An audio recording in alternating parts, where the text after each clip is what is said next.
welcome everyone. Thank you all for being here today. We are so happy that you're here to learn more about immunizations. Welcome to 10 Things Parents Need to Know About Why We Immunize.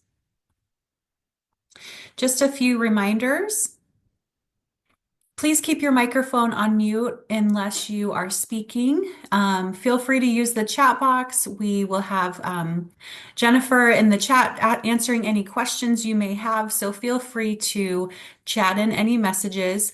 Also, find out where the chat box is now because we do have some quizzes later on throughout the training where you will use the chat to answer them to win a prize. All of the handouts and videos from today will be available to you after the training on our website. So don't feel like you need to write everything down or try to find a specific link. We do have those all on our website for you.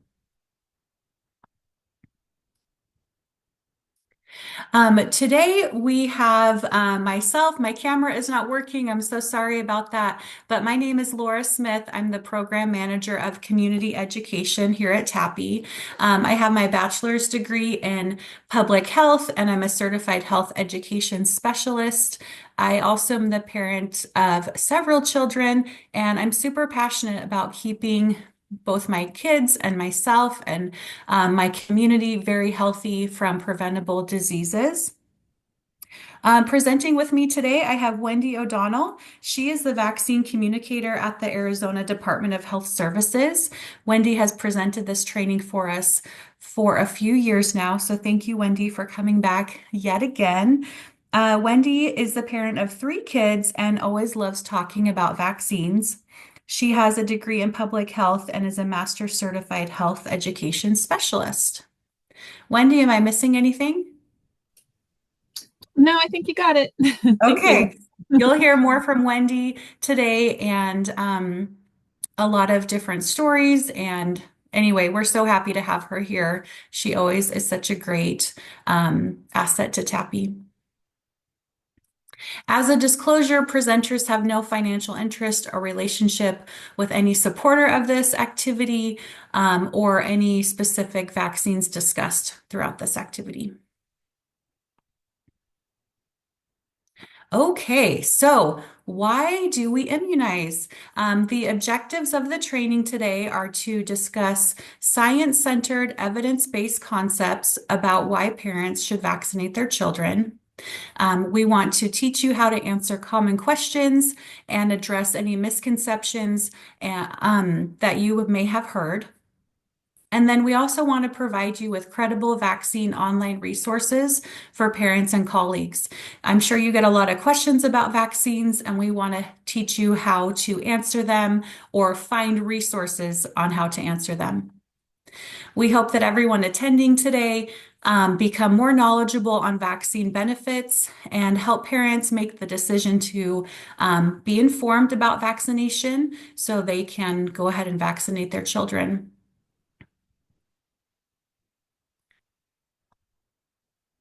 Okay, so we always start with this video. We talk about what we have learned from the past. I want to show you this very quick video about some different things we have learned through vaccination.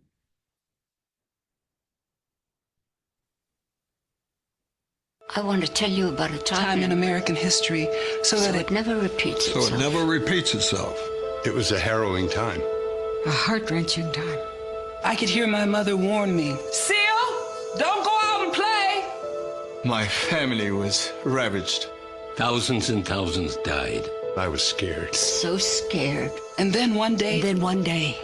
And then one day, there was hope. Before vaccines, there were few ways to help protect against deadly illnesses. Diseases like measles, meningitis, diphtheria, Hib, whooping cough, or polio, which killed my grandma's youngest son. Without vaccines, these threats can reemerge. I'm here. I'm here to tell my children to help protect their children. Get your kids vaccinated and keep them on schedule. I never want my grandchildren to see what I saw.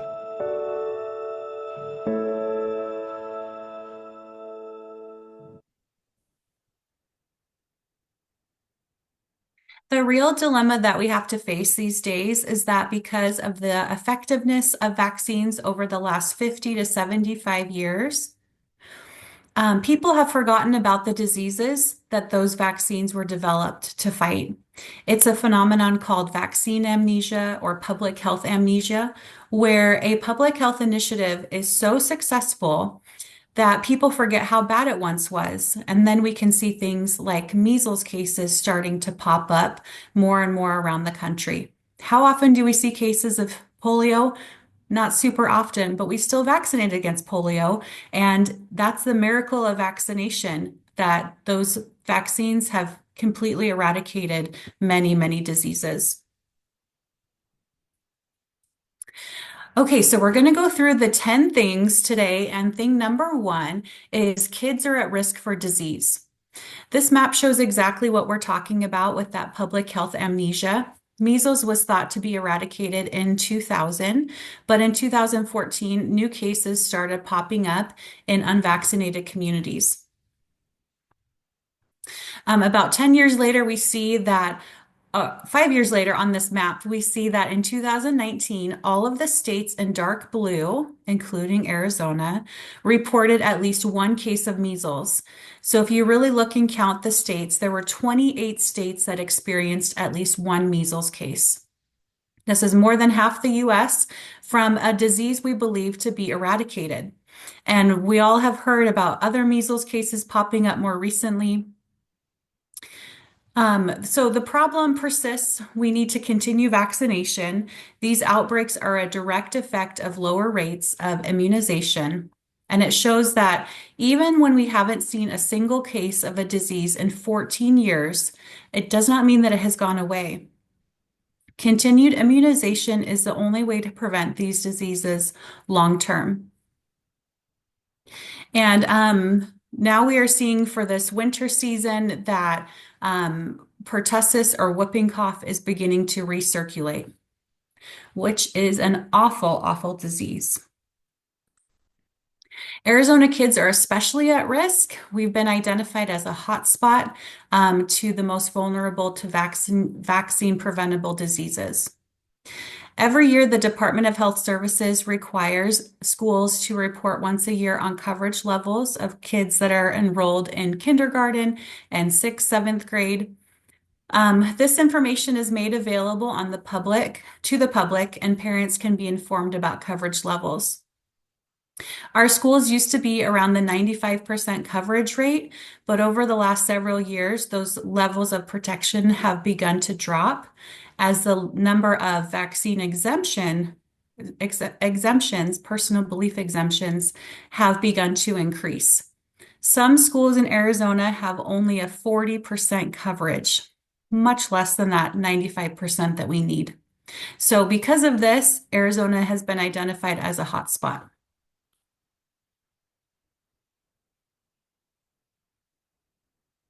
The data shows that diseases are still exist and are circulating. However, I could argue that if you've never experienced these diseases like polio or measles, you can fall into the trap of believing that the diseases no longer exist or they'll probably never get to you. This video can be very hard to watch, but I'm going to let it play the full 2 minutes because I think it's really important that we see one of these diseases in action. It's just kind of heavy. Uh-oh. There we go.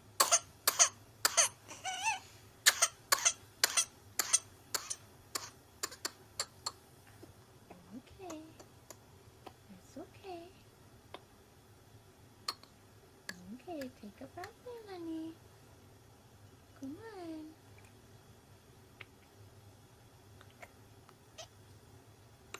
Almost there. There we go. Oh my. It's okay. It's okay. Yeah. It's okay. Here.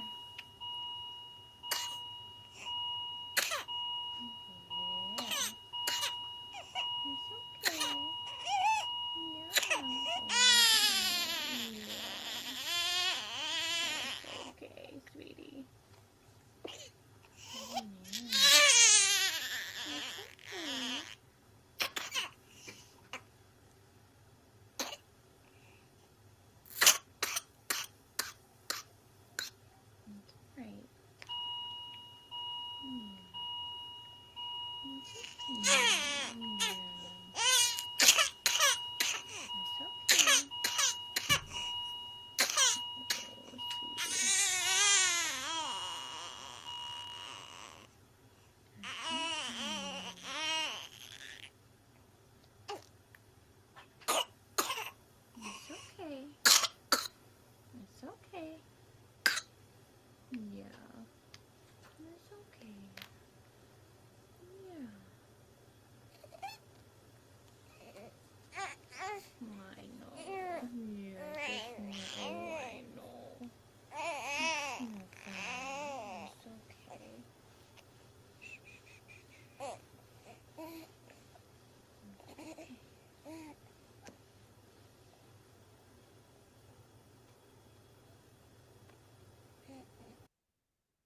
Okay, so that is a baby that has pertussis, and you can see that they are struggling to breathe. The oxygen monitor is going off. They're in the hospital. It's such a scary disease that is vaccine preventable. And then the young man on the right, he has mumps. Okay, time for our first trivia question. So please put your answer in the chat, and Jennifer will reach out to you with how to claim your prize if you are the winner. So, trivia question number one. The US had cases of which one of these vaccine preventable diseases in 2022? A is polio, B, measles, C, pertussis, D, none of these, or E, all of the above.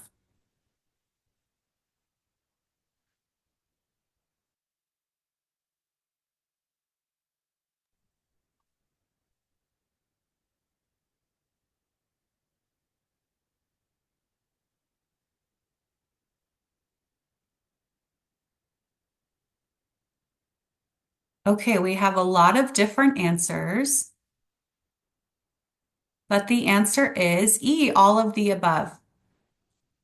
Can you believe that? We had polio and measles and pertussis all in 2022. I'm sure we've had other ones since then. But yeah, that answer is E, all of the above.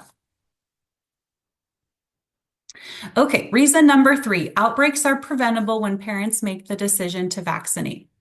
The way we have traditionally prevented outbreaks was to keep 95% of the population immunized against these diseases. So if 95% of people have immunity, the disease cannot spread through their community.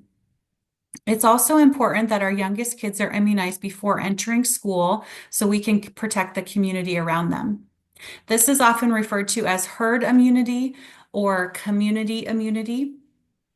We are attempting to keep our communities healthy, and the best way to do that is to vaccinate. I like to think of this analogy in terms of a fence. So if we think about those of us with immunizations as planks in sort of a fence, and together, if enough of us planks are all immunized surrounding one person who is not immunized, either because they're too young or medically cannot be immunized, they are protected by the fence around them. When a disease comes up, it will hit the fence, and those immunized people will not get sick or be able to spread that disease, which then protects the under-immunized inside the fence. Outbreaks happen when there are too many holes in the fence and a disease just floats right on through. Once an infected unimmunized person, once that disease infects an unimmunized person, it puts all other unimmunized people at higher risk. My youngest is 3 right now. She's almost 4. And so she was born January 2021 at the height of the pandemic, the COVID pandemic. And the COVID vaccine was not available to me or my spouse or my kids. And so we were trying to figure out what we could do to keep this medically fragile new baby protected. And so we all got our flu shots. We were very careful about washing hands and trying to do everything we could do to protect her until she was old enough and the COVID vaccine was available. So we tried to create our own little community immunity within um, our our family and protect her as much as we could. So that's what we're talking about with community immunity. Number 4, we know that vaccines work. They are studied and followed to see how well they are working and tested and updated as needed to work even better. Once we have a vaccine against a disease, we have been able to eradicate, eliminate, or decrease the numbers of cases to almost 0% after the vaccine has been introduced. And then vaccines are researched, monitored, followed in the community, tested over and over again, and updated for any better changes. The vaccines we use today are not the same ones that were originally developed. Once a vaccine is approved for use, it's still constantly tested and researched for safety. And we know that these diseases go away because vaccines work. So on the chart here on the left, you can kind of pick out some different diseases you may have heard about. Smallpox was eradicated in 1980, decreased by 100% after the vaccine was introduced.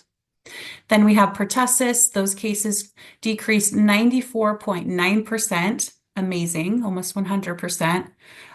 Here's another one, congenital rubella. In 2004, it decreased 100%. So you can see a big list of vaccine preventable diseases here and how much they have decreased.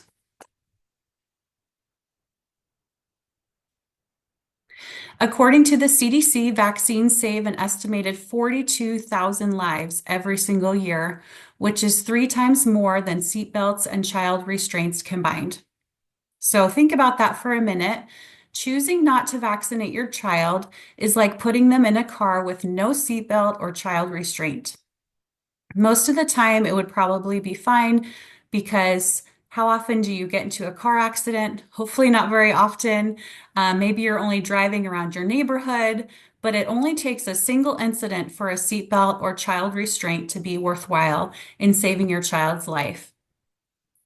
And likewise, it only takes a single exposure to a disease that you can't even see for your child to become ill with one of these diseases. And the long-term effects on their health can be serious or even fatal.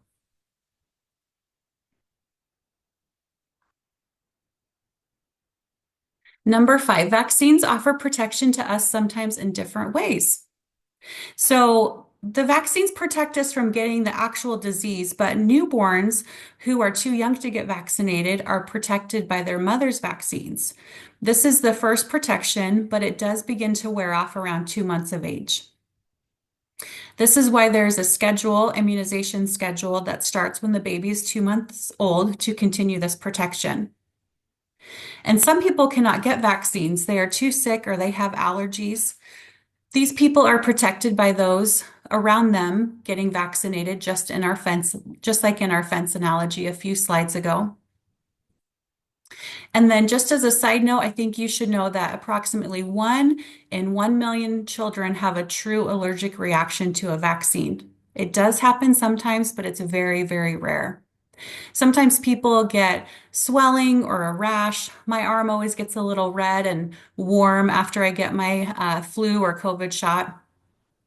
And you may think that's an allergic reaction, but that's actually just my body's immune system recognizing that there's something there. They need to deploy some antibodies to fight that.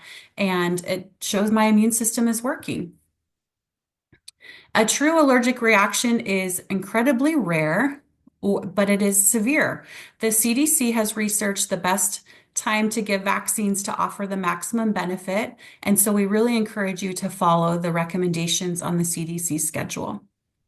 Wendy, I was trying to remember with your youngest baby, did you get the COVID vaccine during pregnancy? Yes, I did. That was, yeah, I was going to mention that when I do the pregnancy slide, but my son was born in May of 2021. So just those, extra few months made it possible for me to get vaccinated while I was pregnant, which definitely put me a little bit more at ease. Of course, there's so many things to be worried about when you're pregnant, but that was one thing that I felt a lot better about. That's awesome. Thank you. Okay, now it's Wendy's turn to talk. Wendy, take us away with number 6. Great. So number 6 is vaccine antibodies act as a personal ninja to protect us from the actual disease. you might hear people say that one of the reasons they don't vaccinate is because the actual disease, it's better to get the actual disease and then recover and have antibodies from that than from a vaccine. But after someone does get the actual disease, it could take several months to years for their immune system to fully recover. And that can leave them vulnerable to other illnesses and diseases. So the vaccine is a much lower risk to your health. The vaccine tells your body that it needs to equip itself against a disease before you're ever exposed to it. So it's just giving a little sneak peek to your immune system so that you don't have to be exposed to so when your body is exposed to it, your immune system recognizes it and says, I know how to fight this. Just like ninjas, they're there to kind of protect you from getting really sick. When vaccines were first introduced, there were many different antigens included.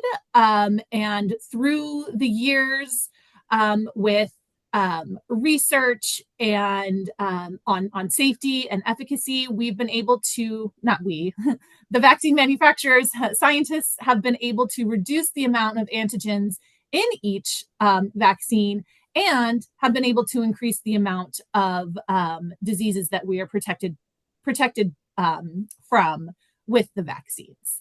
So there's been so much research on safety, and it really makes sure that they can just kind of hone in and make it better and better as the science gets better and we learn more about the immune system in our bodies and what we can respond to.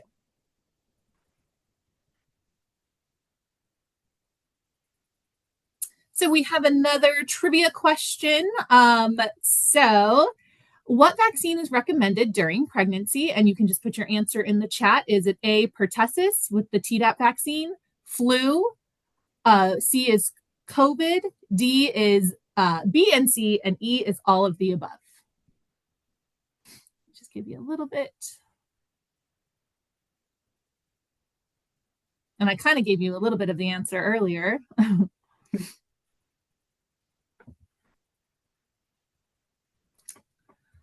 Great. The answer, which it looks like a lot of you got, is E, all of the above. Pertussis, flu, and COVID are all recommended during pregnancy. And that brings us to our next slide. The seventh thing that you need to know is that babies get their first vaccine from mom. So Laura mentioned this a little bit earlier. There are now 4 vaccines that are recommended for during pregnancy to help give the newborn a little bit of protection before they're able to get vaccinated. So pertussis is one of them, flu, and COVID-19. And the newest one that was just recommended last year is the RSV vaccine. So this is it's similar to pertussis with timing. And it's recommended, especially in that respiratory illness season, which we are definitely in now. It's recommended for to get in pregnancy to help protect that baby in the first 2 months of life. It's definitely recommended that pregnant women talk to their OBGYNs to make sure that they're doing what's best for them. But like I mentioned earlier, I was lucky enough to have been able to get the vaccine when I was pregnant with my son during COVID, and it really helped put me at ease a little bit during that really uncertain time when we were just kind of nervous about everything. Another thing that was very interesting, and this is just anecdotal, no studies behind this or anything. I was helping a friend who was adopting twin girls that were just about a month younger than my son. I was breastfeeding, and I was donating some of my breast milk to her for her babies. And we seem to think that it offered them a little bit of protection as well. Her whole family got sick, had COVID, and the little ones did not get it. So again, just a personal story from just something I experienced. Of course, there's no we don't have any science behind that. We didn't, do any studies on the babies, but it helped me feel better. It helped her feel better, and definitely made the babies feel better. So that just was that extra layer of protection.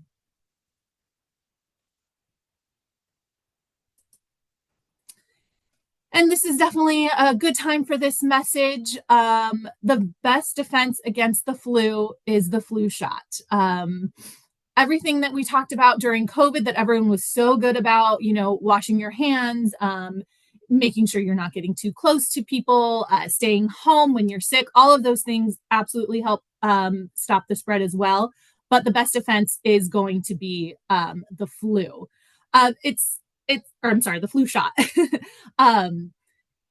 It's hard for us to tell. I was sick a couple weeks ago and it just wasn't going away. I took, multiple COVID tests. Everything was coming back negative, and I was like, I don't know. Is it the flu? It was pretty early in the flu season.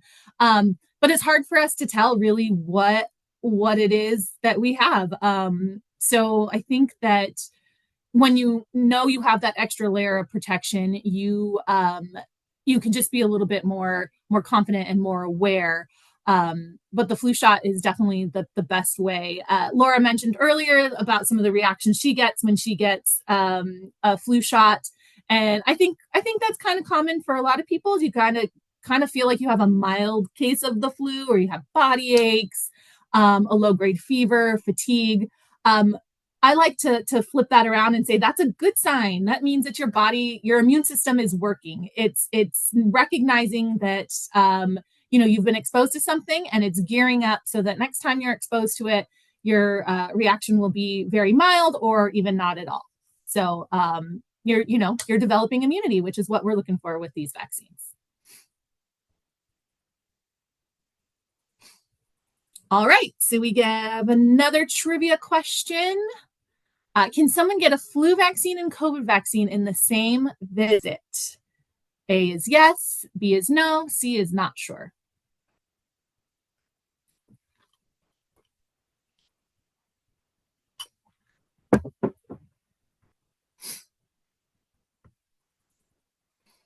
All right, Laura, I guess Tappy's been doing a good job educating everyone, because literally everyone has said yes, and that is true. If you are getting the flu shot, you're already there, get both. It's definitely saves you time and lessens the amount of probably recovery time. If you're getting them both at the same time, your immune system responds, and then you're good to go. And then number 8, doctors and science support vaccination. I think this is very important. All of these organizations that are listed here support immunization as a strategy to keep kids healthy and to keep communities healthy. We want, when people have questions, we really want them to trust their healthcare provider, because overwhelmingly they will recommend vaccines. If parents have questions, this is also a list of places that have resources that can help either them do research. These are science-based, reputable, reliable resources. So you can send parents to these different websites, and they can help answer any questions as well.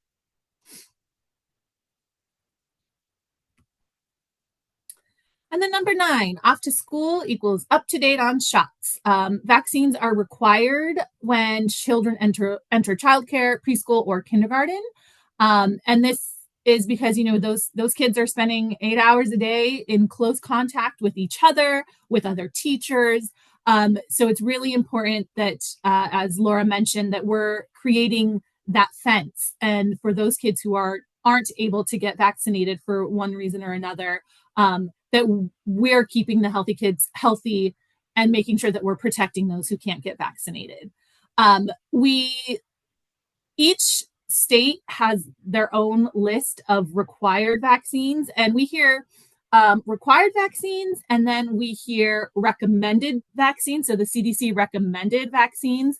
And you would think that because it's required that it is kind of better and it's the gold standard, and that's actually not, because the required vaccines is basically just what the lawmakers vote on in our state. So they make that decision based on whatever they're using to base that decision.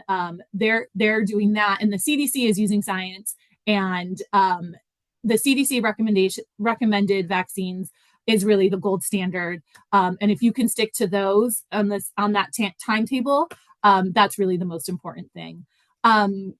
We talk about kids protecting other kids in the classroom, but it's also about kids protecting younger siblings or older grandparents that they're around. So it is really important that they are up to date on vaccines. Definitely at least the minimum that's required for school, but hopefully they're on track with the CDC recommended vaccines.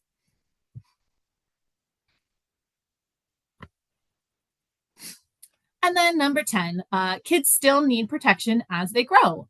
So again, this is about the following the CDC recommended immunization schedule, and that will really just help make sure that they are staying safe from the illnesses that they are more likely to be exposed to at those age groups. It seems like when you think about shots, you think about babies, you think about, when you have a baby, it's like every time you go to the doctor for like the first 2 years, it feels like you're getting shots. But it is still important to make sure that older kids are getting vaccines as well, and making sure that they're sticking to the schedule, the timeline. The CDC has a ton of information on their website, and they have a printable vaccine schedule that's really easy to read. Taffy also has a great family-friendly flyer that talks about the different vaccines that are recommended for each age group, and it includes, newborns all the way up to grandparents. So it's really great that it's all on one sheet just for the family. So you don't have to have a ton of different handouts or complicated charts to know what you need. Perfect. Okay, I'm going to show you a video. It's a really great video that talks about why vaccines work and kind of the science behind them. It's a little bit long, around 7 minutes, but it's a great foundation for understanding why vaccines work. Think about any questions you may have as we go through the video, and then we can talk about some of those questions.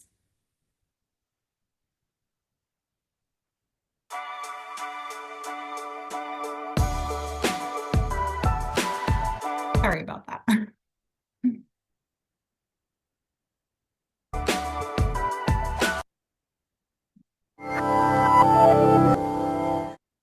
Aren't you glad you don't have scurvy? In 1747, in the first medical trial ever performed, Scottish physician James Lind found out that eating citrus fruits could cure scurvy. Now, today we know this works because citrus contains high levels of vitamin C. In fact, ascorbic acid, a common name for vitamin C, comes from the Latin for not scurvy. By issuing rations of lemon juice to sailors, the British Navy was able to pretty much eliminate the disease until the late 1800s, when polar explorers suddenly began to see scurvy again. The copper pots holding their lime juice had destroyed the vitamin C, but they were pretty confused. So despite James Lind's experiments 150 years before, citrus fruits became the enemy. And when Robert Falcon Scott set out to reach the South Pole in 1911, he carried the finest in canned meat products, biscuits, chocolate, tea, and zero vitamin C.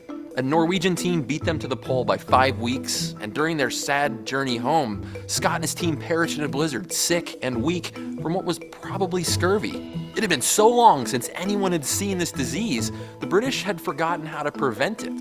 When we create such effective solutions, we can forget how serious the problems were. Thankfully, people today don't die of scurvy or polio. Since the introduction of Jonas Salk's polio vaccine in 1955, the disease has been nearly eradicated from the earth. The thing to remember is that this is a continuous process. Compare the 358 infections reported in 2014 to the 1940s, when 500,000 people per year were paralyzed or died from polio infections. Vaccines work. Our immune system is on constant alert against germy baddies, with millions of white blood cells each on the lookout for specific infections. When an immune cell meets its target, it replicates itself, and this clone army sends a barrage of protein weapons called antibodies to label the trash for cleanup. And after the infection is gone, so-called memory cells stick around, ready to mount a fast attack in case this germ shows up again. This is how we develop immunity, and it works pretty well, since we're all still alive. But even with all that, some super bad germs can take us out before our immune sentries have had time to call up their clone army. This is especially true for young children. Their immune systems are fresh out of basic training.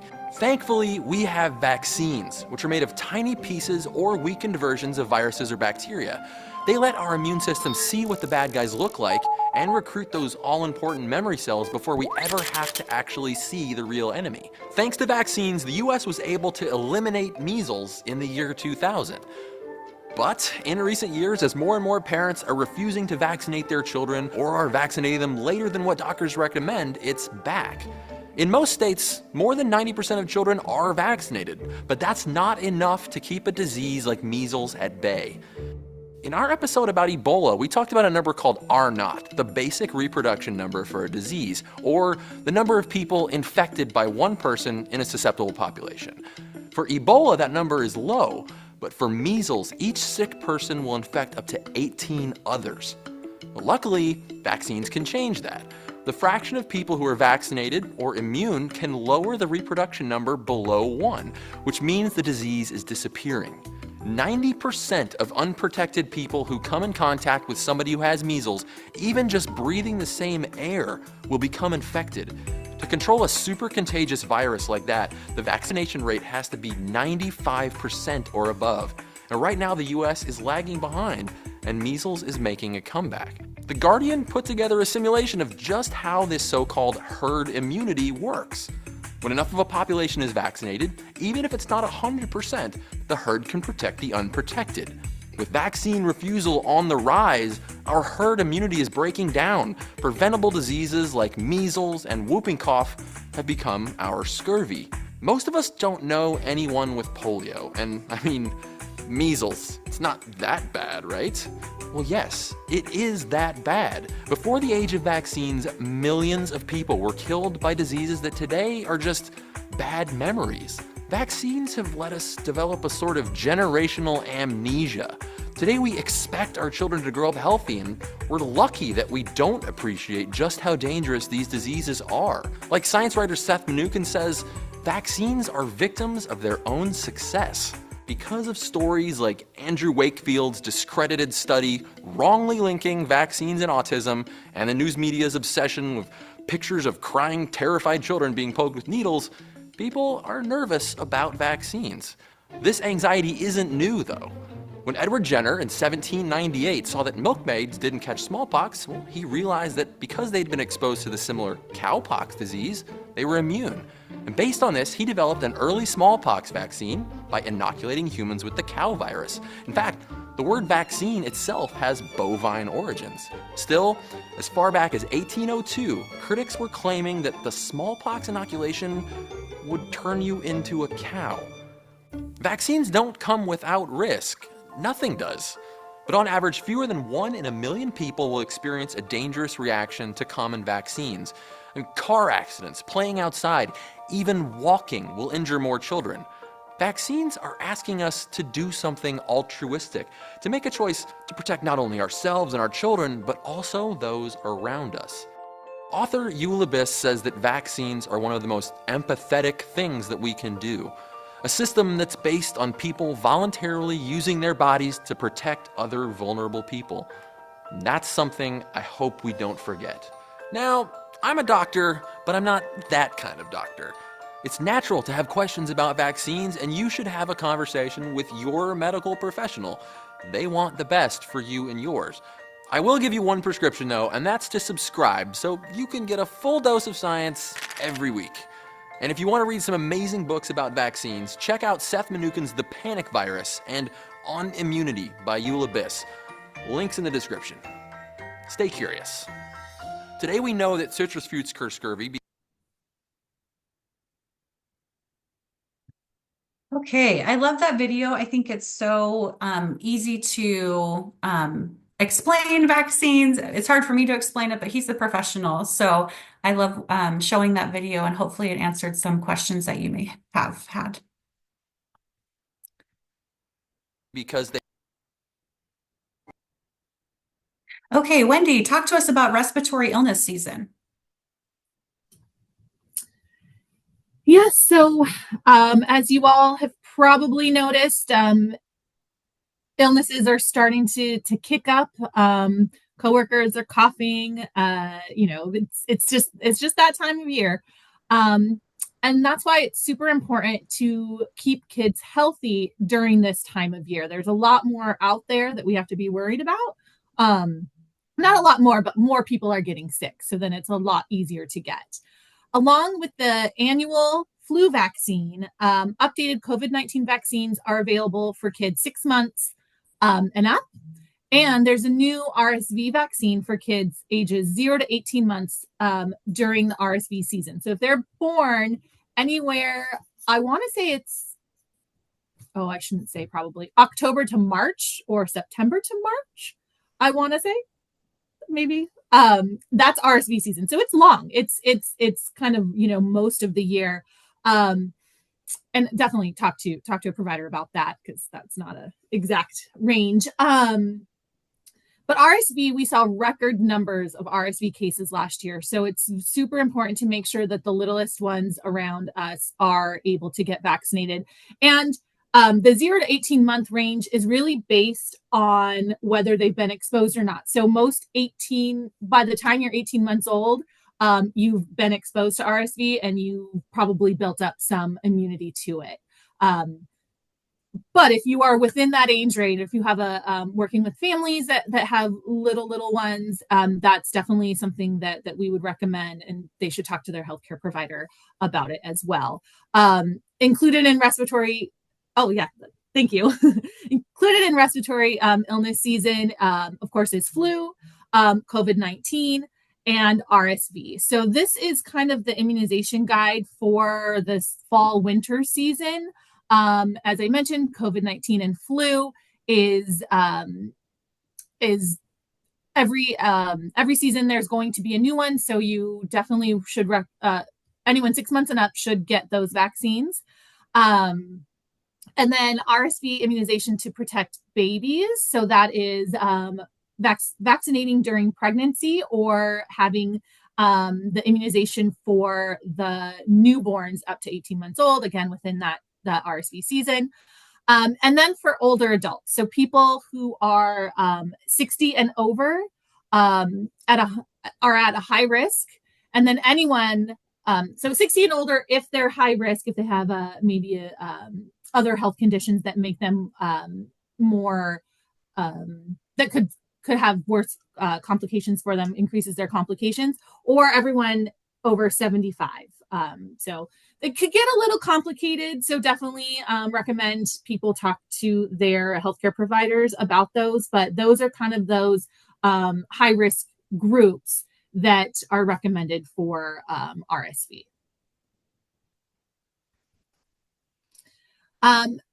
We hear a lot about, it's just the flu, but the flu is and can be very serious and causes death every year from the flu.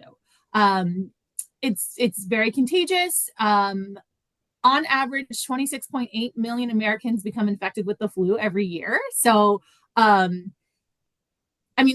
just it just almost seems like you're more likely to get it than you're not. So the best way to protect yourself is by getting that flu vaccine. Everyone 6 months and up. Definitely the little ones, as we've talked about for other conditions, are at a higher risk of developing complications from the flu. So it's important that they are protected.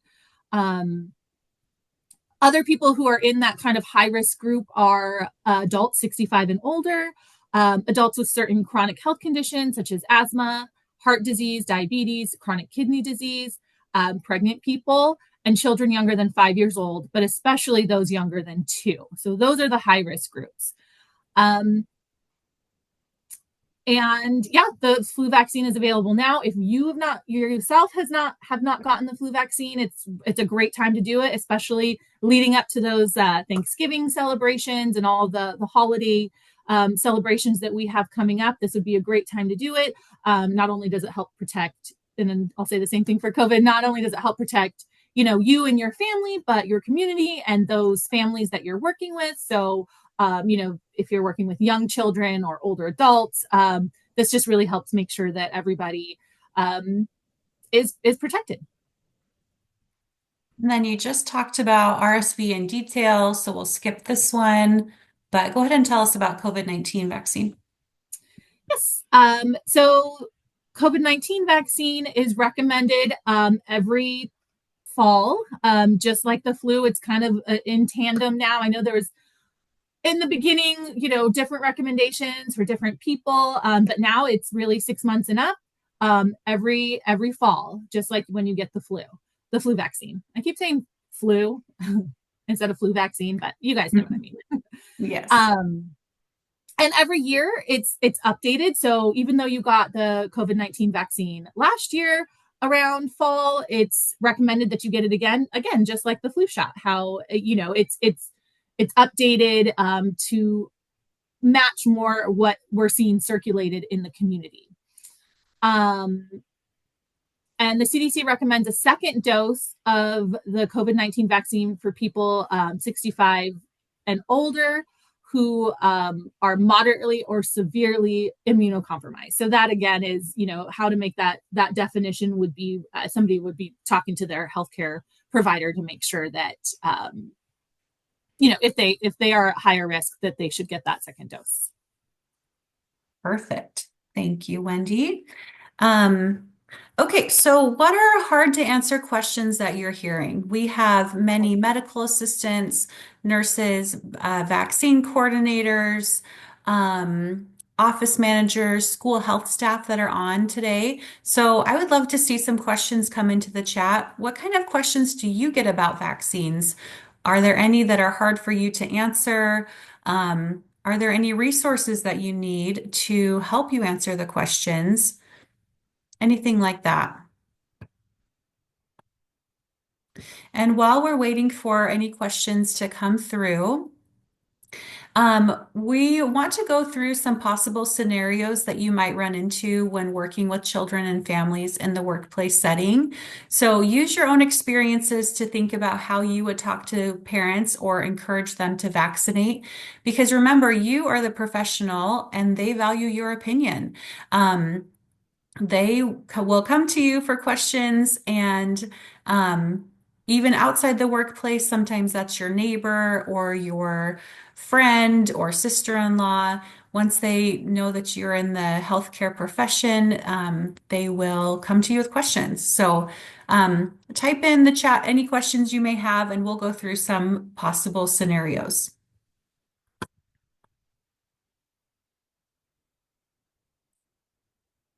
Okay, Wendy, you want to do the first one? Yes. Okay, so here's a scenario that is a common scenario that we see.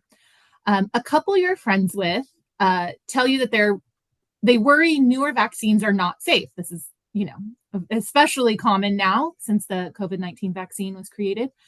They worry the pharmaceutical companies make vaccines without testing them before they are given to kids and adults. So what resources do you have available to help them with their concerns? Or how would you respond to that if you heard it?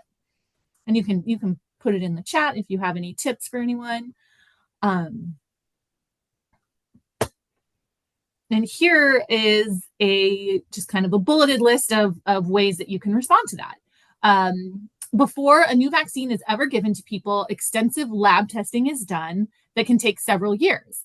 Once testing in people begins, it can take several more years before clinical studies are complete and the vaccine is licensed. The Food and Drug Administration, the FDA, sets rules for the 3 phases of clinical trials to ensure the safety of the volunteers. And researchers test vaccines with adults first. So just like with the COVID-19 vaccine, you saw that it was released and recommended for adults before it was recommended for children. The FDA and CDC closely monitored vaccine safety after the public begins using the vaccine. And the purpose of monitoring is to watch for adverse events, so any possible side effects, and monitoring a vaccine after it is licensed helps ensure that the possible risks associated with the vaccine are identified. And one little thing I'd like to add to that is, we hear a lot about the COVID-19 vaccine, and everyone's like, well, how did it get created so fast? A brand new vaccine starting from scratch. So the technology was not started from scratch. That was already in development. It was not brand new. The other thing with that is that a lot of times these diseases are not very common, so it's hard to test their efficacy. But with COVID-19, we had hundreds of thousands of people getting sick and being exposed to it, so it was much easier to test the efficacy because the disease was a lot more common, if that makes sense. So hopefully that didn't confuse you more. But they had a much bigger test population for that because it was so common at, I would say at the time, but still. And then we have a video that talks about how vaccines are developed, approved, and manufactured. And this is a really great one because it does get kind of complicated. So this is just a great way to think about it. The journey of your child's vaccine. A vaccine must be safe and effective. How a new vaccine is developed, approved, and manufactured. Vaccines begin the journey in the laboratory, where scientists work to figure out how best to protect against dangerous germs. Before a new vaccine is made available to the public, researchers usually must do years of lab tests on the vaccine. If lab results look promising and the vaccine appears to be both safe and effective, volunteers will be enrolled to get the vaccines in a series of carefully monitored clinical trials. The manufacturer usually conducts 3 phases of clinical trials. Each phase is designed to gather more information about the vaccine's safety and how well it works. These trials can take years to complete. During phase 1, about 20 to 100 healthy adults get the vaccine. Researchers track how well the vaccine works, whether it's safe, what is the correct dose for disease protection, and what possible serious side effects may occur. In phase 2, hundreds of volunteers participate. This is when experts learn more about the possible short-term side effects and how the volunteers' immune systems are responding. Phase 3 trials are the most informative, with results from hundreds or even thousands of volunteers. In these trials, vaccinated volunteers are compared with volunteers who receive another vaccine or no vaccine. These results give researchers a better idea of how well the vaccine works and if there are possible side effects they should expect. The Food and Drug Administration, or FDA, along with the Vaccines and Related Biological Products Advisory Committee, review all of the data the researchers have gathered throughout the trials and decide whether or not to license the vaccine. Once licensed, vaccines are made in batches called lots. Manufacturers test the lots to make sure the vaccines are safe, pure, and potent. The FDA reviews the safety and quality of each lot before it is released. The FDA inspects manufacturing facilities on a regular basis to ensure quality and safety. How a vaccine is added to the U.S. Recommended Immunization Schedule. Once the FDA licenses a vaccine, CDC brings together the members of the Advisory Committee on Immunization Practices, or ACIP, to review all of the research available on the licensed vaccine. The members of the ACIP include world-renowned vaccine and disease experts from groups like the American Academy of Pediatrics and the American Academy of Family Physicians, CDC, and other government agencies. These experts look at how well the vaccine works and whether it's safe when given to different age groups. They also weigh the seriousness of the disease the vaccine prevents and figure out how many children would get sick if they did not get vaccinated. The experts then decide if they should recommend that vaccine be added to the U.S. Recommended Immunization Schedule. If the CDC approves the experts' recommendations, the vaccine officially becomes part of the schedule and soon it will be available at your healthcare provider's office. How a vaccine's safety continues to be monitored. Once children start getting the vaccine, the FDA and CDC continue to watch for possible side effects. Reactions that happen after a vaccination get reported to the Vaccine Adverse Events Reporting System, or VAERS. Anyone can submit a report to VAERS, including parents, caregivers, patients, doctors, and nurses. However, the reactions that are reported may or may not be caused by the vaccines. They may require further investigation. Researchers at FDA and CDC analyze the VAERS reports and look for any trends that may be happening. FDA and CDC also use other vaccine safety systems.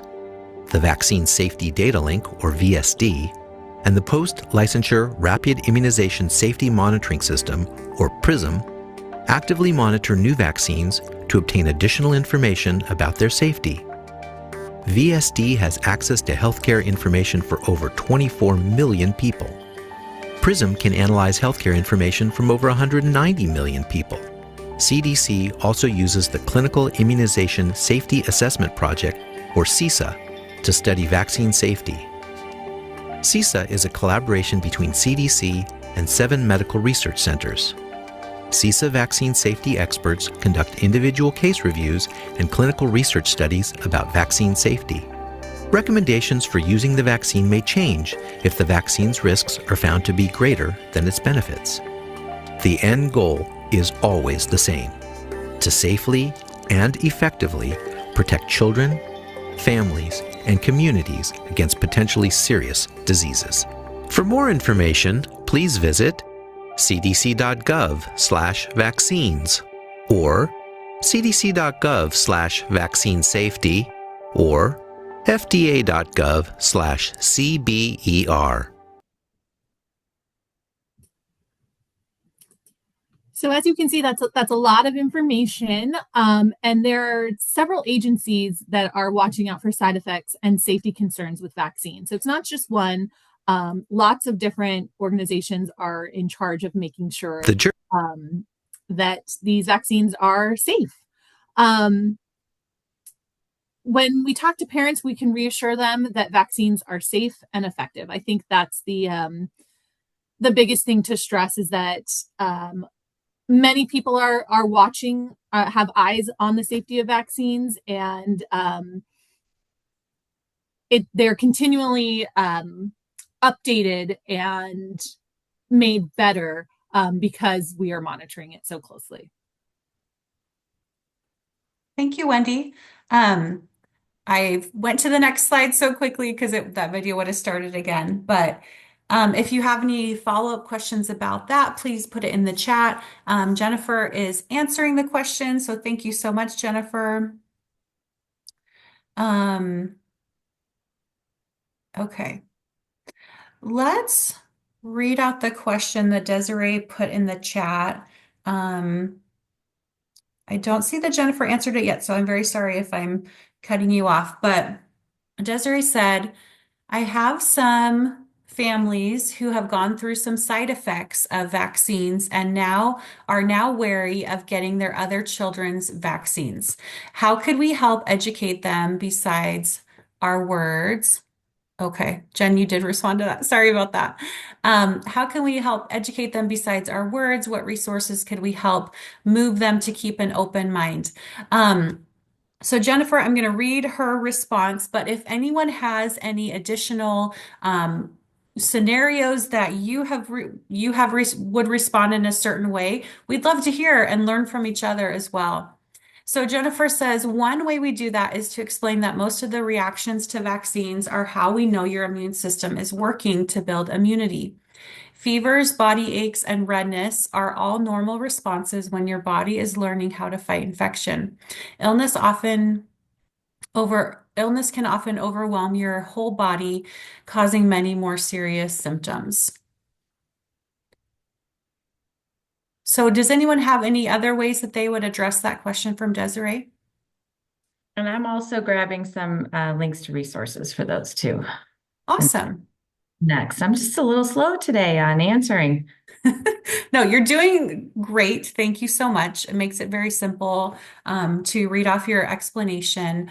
Um, but if anyone else has any questions, thank you, Veronica. You put a question in the chat too. That's awesome. Okay, so the next scenario is talking about too many vaccines. Mom and dad both think vaccines are good, but that babies get too many at one visit and their immune systems are still too new for so many vaccines. They plan to delay some vaccines and only get 2 at each visit. So, what are some things you can say to educate them and reassure them? Does anyone have any responses they can put in the chat, or you are welcome to unmute yourself? What would you say if someone came to you and said that? Okay, so Mary says, the first thing I would do is try to understand them. Ask them where their thoughts that babies get too many at one visit and their immune systems are still too new for so many come from.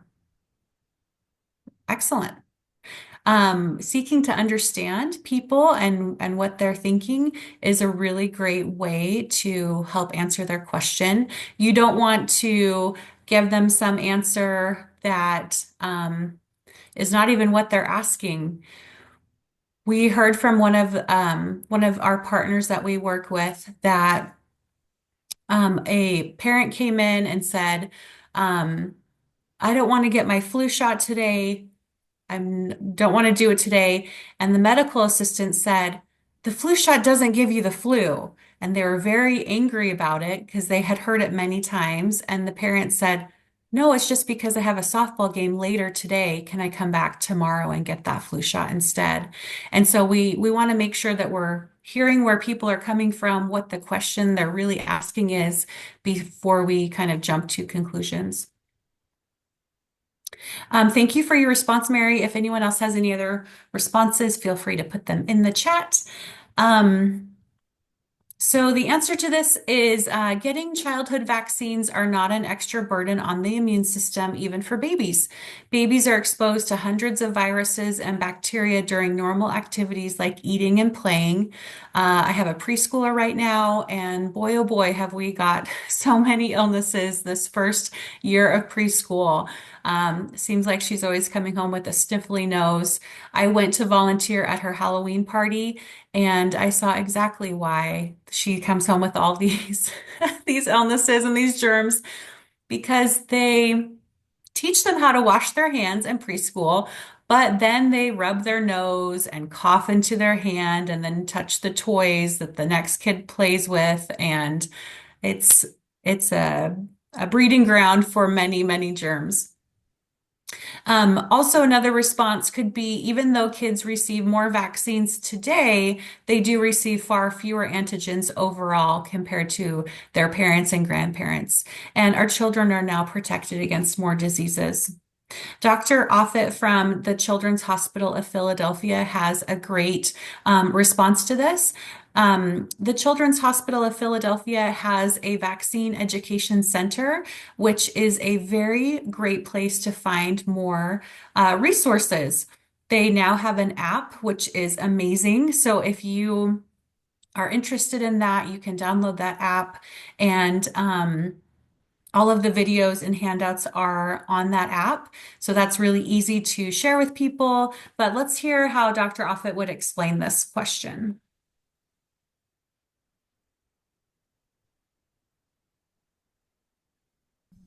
Hi, my name is Paul Offit. I'm talking to you today from the Vaccine Education Center here at the Children's Hospital of Philadelphia. The most common question that we get asked here at the center is, do babies get too many vaccines? It's an understandable question. In the first few years of life, babies get vaccines to prevent 14 different infections. That can mean as many as 27 inoculations during that first few years of life. It can mean as many as 6 shots at one time. And I don't care how smart you are about viruses or immunology, it's hard to watch your baby go through that. So the question is it too many? Well, so let's take a step back. When babies are in the womb, they're in a sterile environment. When they enter the birth canal and the world, they're not. And very quickly they have living on the surface of their body trillions of bacteria. I'm not just trying to sound like Carl Sagan here, literally trillions of bacteria. You actually have roughly 100 trillion bacteria on the surface of your body. That's more than you have cells in your body. Now, each single bacterium has between 2,000 and 6,000 immunological components. Now, by immunological component, what I mean is the complex sugar that sits on the outside of the bacteria, so-called polysaccharide, or the proteins that make up the bacteria. Viruses also have proteins, and those are considered also immunological components. Now, if you add up all the immunological components that are currently contained in vaccines, it adds up to about 160. So think about that, 160 immunological components which consist of viral proteins, bacterial proteins, or bacterial polysaccharides, as compared to the trillions of bacteria, each bacterium of which contains 2,000 to 6,000 immunological components. So I think literally what you are exposed to in vaccines is a drop in the ocean compared to what you're exposed to in daily life. Frankly, I think a cut on your knee is a greater challenge to your immune system than our vaccines. I think the common cold, which can reproduce itself thousands of times in your body, is a greater challenge to your immune system than vaccines. So I think the short answer to the question, can babies tolerate so many vaccines given in the first few years of life, is yes. Because frankly, they encounter far more in their environment than they're ever going to encounter in vaccines. Thank you.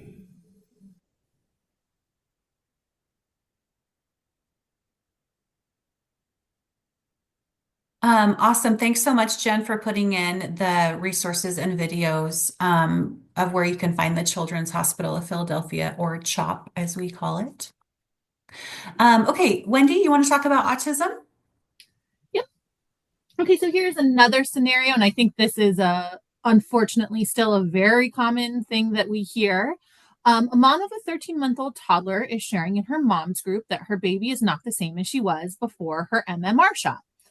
She's worried that the shot caused harm and wants to warn others about vaccines and autism. Have you heard this? What would you say to this mom or to others who have this concern? Is it something that that you guys are still hearing out there?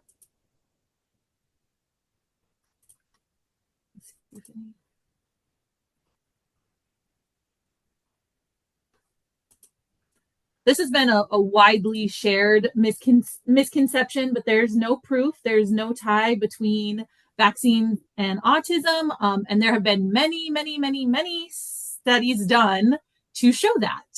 So it's unfortunately something that is still, circulating.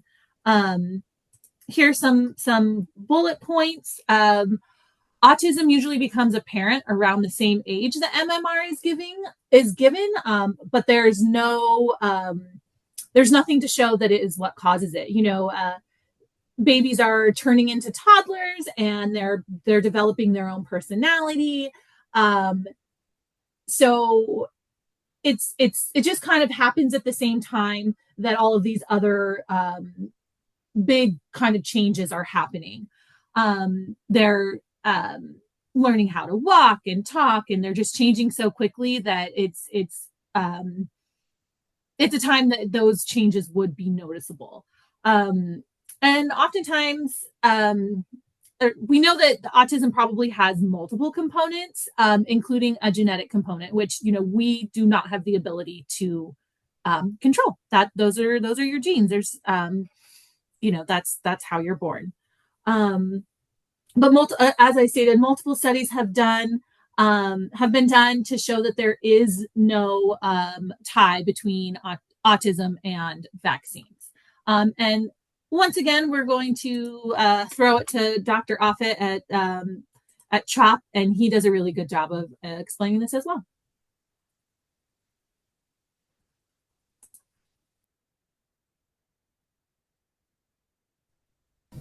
Hi, my name is Paul Offit. I'm talking to you today from the Vaccine Education Center at the Children's Hospital of Philadelphia.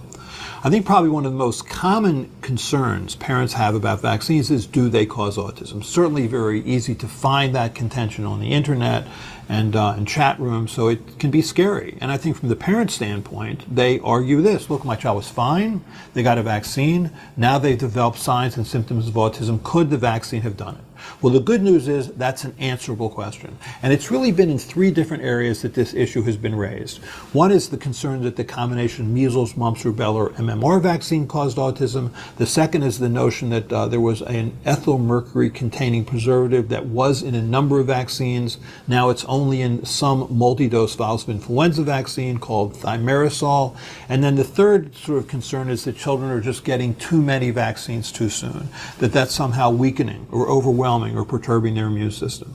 Well, these are studyable questions. You can answer this question. So, for example, in the case of measles, mumps, and rubella, there now have been 18 studies done in 7 different countries on 3 different continents involving hundreds of thousands of children who either did or didn't get the MMR vaccine, making sure that those two groups are otherwise similar with regard to their healthcare seeking behavior, their socioeconomic background, their medical background. And again and again and again, those studies all found the same thing, that the MMR vaccine did not cause autism, and that's been true also for these other two concerns. The good news is I think most parents get this. I think most parents believe these studies because a recent study by the Autism Science Foundation found that about 85% of parents of children with autism now are comfortable that vaccines weren't the cause. Thank you.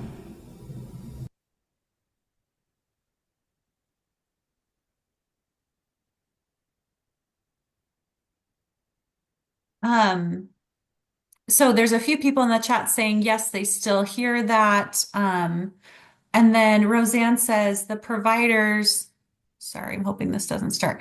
The providers often say there is no proof or research that shows that autism is related to vaccines. So that's a great response to that.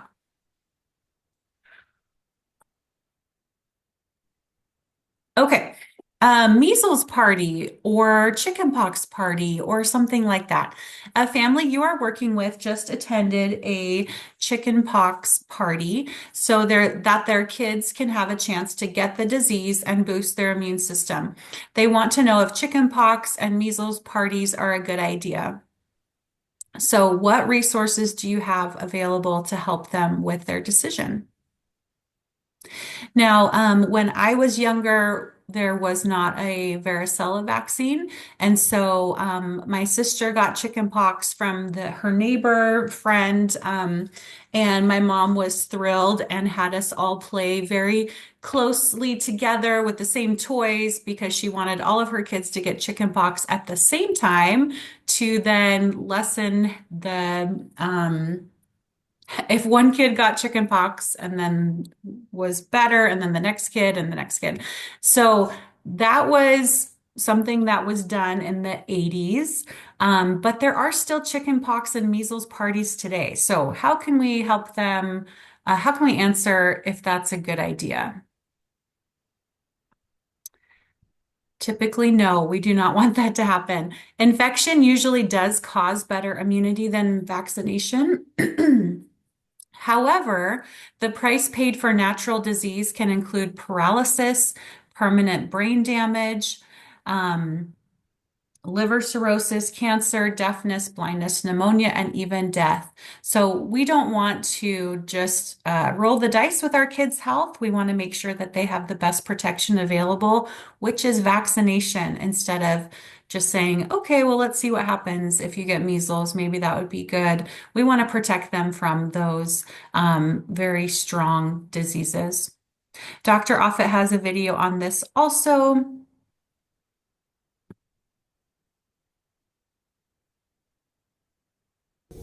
Hi, my name is Paul Offit. I'm talking to you today from the Vaccine Education Center at the Children's Hospital of Philadelphia. One question parents reasonably ask is, isn't natural infection better than immunization? Well, I mean, I'm a man in my 60s. I was a child in the 1950s. I had measles. When I had measles, I developed an antibody response that is probably 3-fold greater than what children will get if they get a vaccine.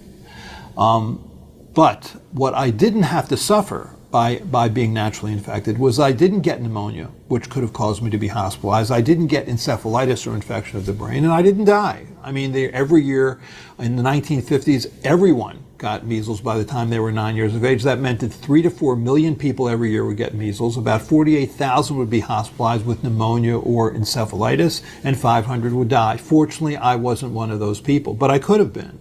So the better question is natural infection better than immunization? The better question is immunization good enough?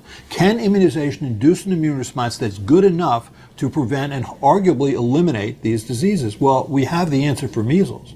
When we had a second dose measles vaccine recommendation in 1991, that meant that all children in this country were recommended to receive a measles vaccine when they were 12 to 15 months of age, and again at 4 to 6 years of age. With that, we eliminated measles from the United States. Eliminated it by the year 2000. The only reason that it's come back recently is that a critical number of parents have chosen not to vaccinate their children. So I think the good news about the measles vaccine is it induces an immune response that's good enough to have eliminated that virus from this country without asking children or having children risk the severe and occasionally fatal effects of a natural measles infection. Thank you.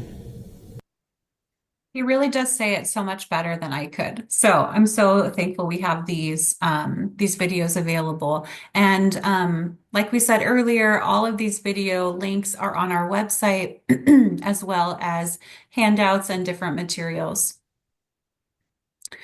Okay, we are going to talk about finding reliable resources. It's really important that you know where you can find reliable resources. Know which apps, websites, books, videos are from trusted sources.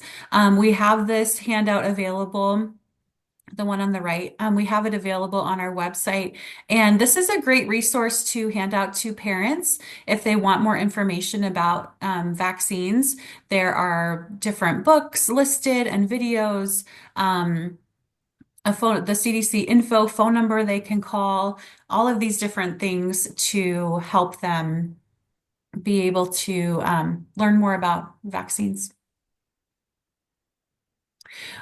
We talked a lot about the Children's Hospital of Philadelphia, and then we also refer a lot to the CDC website. They continually update their website with the newest information about different vaccines and other health topics, so we recommend that you go there as well. Of course, we recommend you go to your medical provider if you have any other specific questions that they can answer. We developed this handout, Vaccine Conversations and Parent Handout. It was developed by our coalition members, so it's talking points and guidance to how to answer these tough questions. And so it goes through different questions and how to answer them. So is it important to have my child vaccinated if everyone else vaccinates their kids? And it can go through some different talking points. It's available on our website if you would like to have a copy of that. And then Tappy's website has dozens of resources available to you for free. We can also help you develop your organization, develop any of these kinds of informational flyers. You can contact us for any resource needs you may have. So we have things for pregnancy. We have a flyer for when kids are getting ready to go to college. There's flu flyers. This one in the bottom right corner, Stop the Spread of Germs. This is a great resource for schools, childcare facilities, pediatricians' offices, pediatric offices. Just reminders to cover your cough, wash your hands, stay 6 feet apart if if you're feeling ill, and make sure that you get your yearly shots. Lots of people like to put this up on the wall, and it really helps grab some attention. We have lots of vaccination schedules available. We have one for the entire family. It shows you what vaccines are needed at birth and 6 years old and the teen years. Also, the parents' age and grandparents' age. It's vaccines throughout the lifespan. So that can be a really great flyer to give away to any community members or parents. All of our resources are available on our website to download or have us print and mail to you for free. We just redid our website, so it's new and improved and easier to navigate. So please take a look at our website, and we'll put that link in the chat. Jennifer did. Thank you so much. It's awesome. And I want to talk for a minute about the Vaccines for Children program. This is one of my favorite public health programs there is available.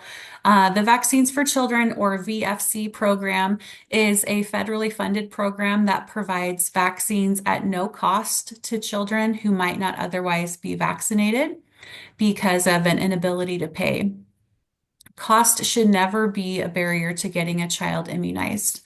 Many medical providers have vaccine for children. They use that program in their office. Our health departments do as well. So if you need to find a location for that, you can contact your local health department and they will let you know where you can get those vaccines. We have a few more minutes. Does anyone have any last questions? Jennifer's been awesome, Laura? answering all the questions. Yeah, go ahead.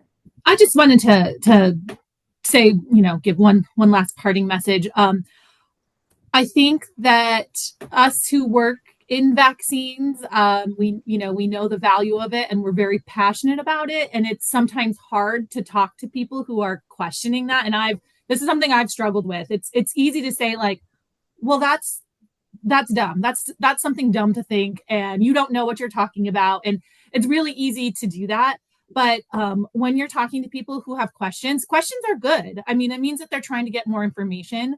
But I've also found that everyone is just trying to do the best for the kids and the people in their life. So I think if you come at it as a place from that, like they're worried about something, there's some uneasiness and they want to make sure that they're making the best decision for their family. And we know in the vaccine world that vaccines are the best decision, and we don't question them. We know the science behind it. We know the profound effect that it has had on our health in history. But people are hearing other things, and if they don't have a strong background, and if it's not what they do every day for their job, it's definitely natural to question it. And I think questions are good, and just coming from the perspective that we're all trying to do our best. And I think that's, again, it's been hard for me to think that way and to change the way that I think of people who are asking questions. So I think if you just kind of think of that, it can help your approach. It makes you, more of a trusted source if you're validating that person's, fears, than just saying, well, no, that's dumb. That's not how it is. Which again, I struggle with. So I just wanted to leave kind of with that parting message. Thank you so much. And Mary in the chat also said after you deliver the message, ask them what they make of your information, and then listen, see what other additional information they may need to make a decision. We have a few extra minutes, and for this training, we have several school health staff. I wanted to show for a minute our new school health webpage, which is a great resource for you all. So I wanted to share that with you. Okay, perfect. So this is our new TAPI website. I came straight to the school health staff webpage. There are lots of different resources available for you, including this interactive map. This map charts all of the schools that submitted an immunization data report, that required report we mentioned at the beginning of the training, to show what the vaccine rates and exemption rates are within your location. So, if we are tracking the personal belief exemption on this map. So if a school has 0 to 5% personal belief exemptions, they have a little green dot here. If they have 5 to 20% exemption rate for vaccines, they have a yellow dot. And then 20% or above or greater than 20%, they have a red dot. So you can see Arizona has many red, yellow, and green dots. And we have been working a lot with health staff to kind of figure out why this is. Why are some of these schools that are right next to each other? You can see this cluster here. There's a lot of green schools, a lot of yellow schools, and then some red schools also. But there are many schools with more than 20% exemption rates. So how you use this map is you just click on a school. So let's see. And it'll show what the school name is and all of this information. So this one is a yellow school. They have 5 to 20% exemptions. Coronado Elementary School in Gilbert, which is a public school. It also lists if they have a school nurse or not. Not every school is required to have a school nurse. Sometimes it's a health staff or a medical assistant, or maybe they don't have anyone in their health office. So it lists that, what type of school. This is for kindergarten exemption. So they have 57 kindergartners enrolled at their school. And it goes through and shows each percentage of coverage and exemption for each vaccine that is required for schools. So you can see here their DTaP numbers are 89.5% coverage with a 10% exemption rate. If you scroll all the way to the bottom, you can see their total personal belief exemptions. 12.3% of their students have a personal exemption, and 0% have a medical exemption. So you can do that with any school. It will show public, private, and charter schools here. So that's a great resource. You can check out the school that you're at and then some others in your district. And then there are specific trainings for school health staff, as well as different links and resources available. So that is to the end of our training. Thank you so much for joining us today. In the chat, Jennifer put some links if you could fill out the evaluation, the post-test, to kind of see how did the training go for you? What did you learn? Any feedback for next time so we can improve the training next time?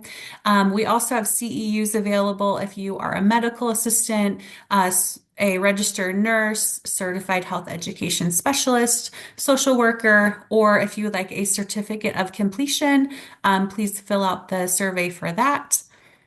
And I think that's it. Thank you so much, Wendy, for presenting. Thank you, Jennifer, for your help in the chat.